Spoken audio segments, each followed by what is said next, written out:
boys and girls, that's the build.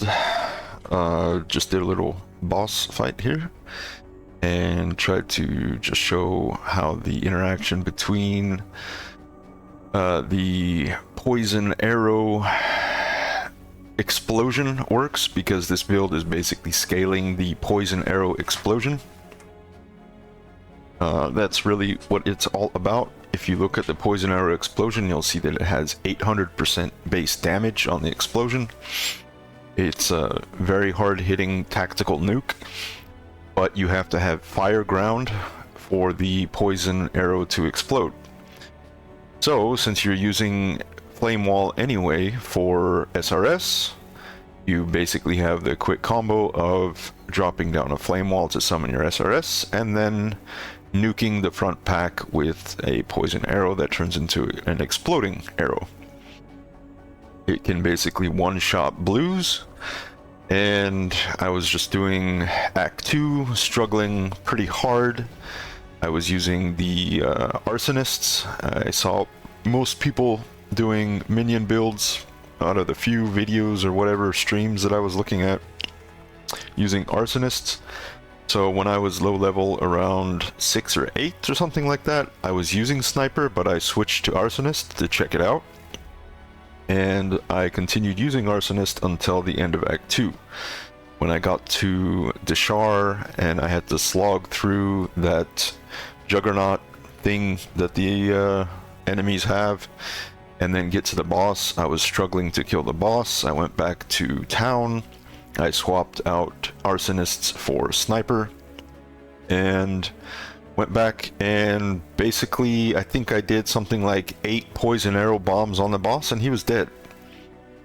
And I just sat there thinking, what the fuck? So quick little build guide and video here for level. This is a leveling guide, obviously I'm not at endgame yet, but looking at the stats, this should scale into endgame very, very well, much better than arsonists.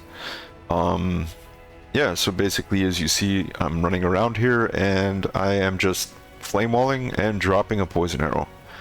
And the packs that are running first headlong into the flame wall, I can immediately just knock them down. That gives me some corpses that I can raise additional minions with via Unearth. And I'm not even doing that all so much anymore because I'm basically just 2-button comboing it. But it's still good, as you can see there. I'm doing a little bit of Unearth, getting those minions up. So it's a 2 or 3-button combo if you want to use Unearth and get those minions up to continue the fight. So let me get into some of the build. And here we have the current build in its current form. I'm only level 37. I went and got Infernalist just now after the footage that you saw. The overall build that I plan on using is going to look something like this. This is level 95. I'm trying to make builds that are for level 85 to 90. That's what I typically do, and then I've got a little bit of flexibility. Currently this is a level 95 build.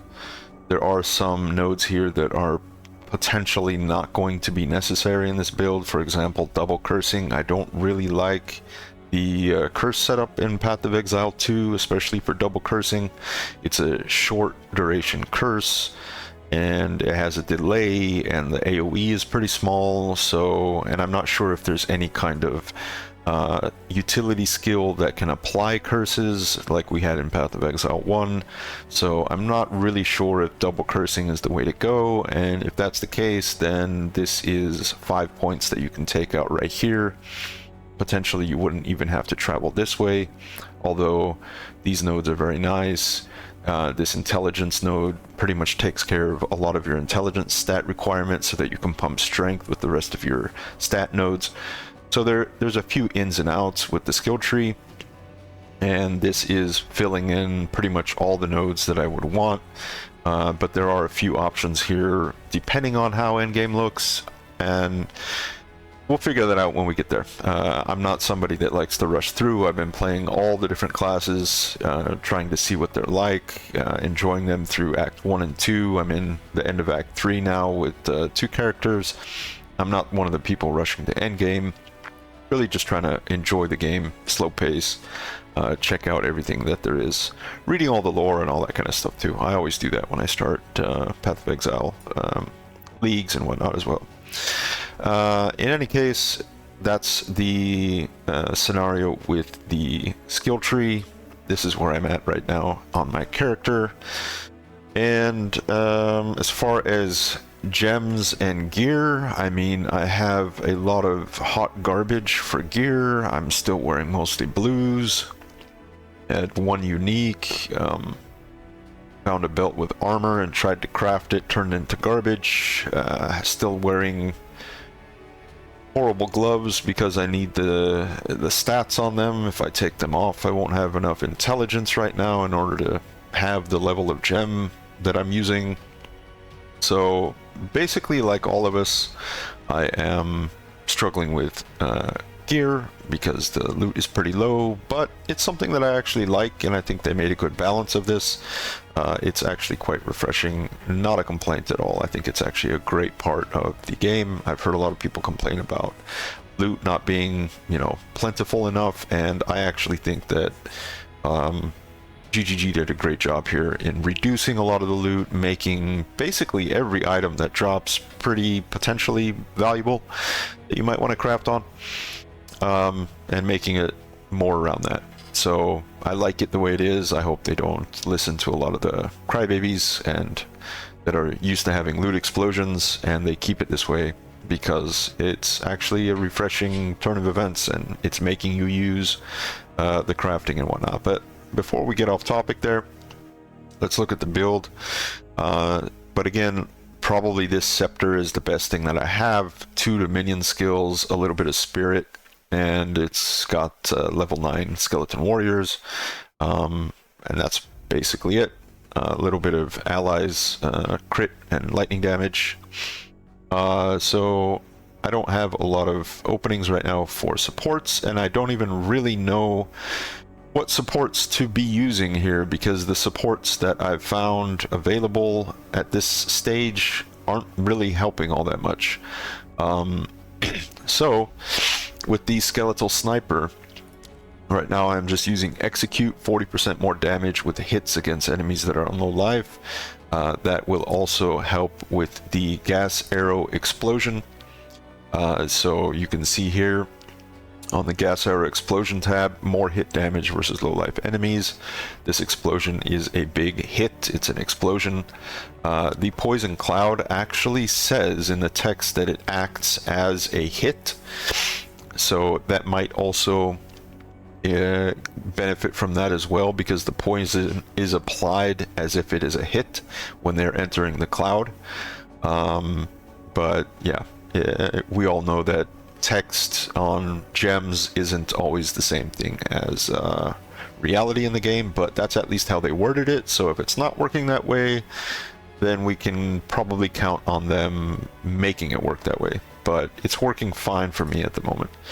So with the skeletal snipers, they actually do some pretty decent damage. You can see here, damage per second and total damage, physical, primarily physical, from their main attacks.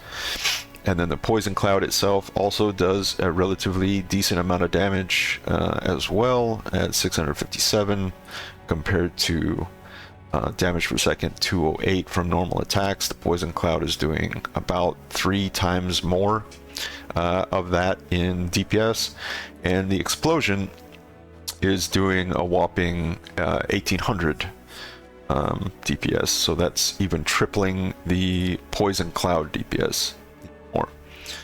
So that's pretty much how that works. There's quite a few different supports that you could probably use for this.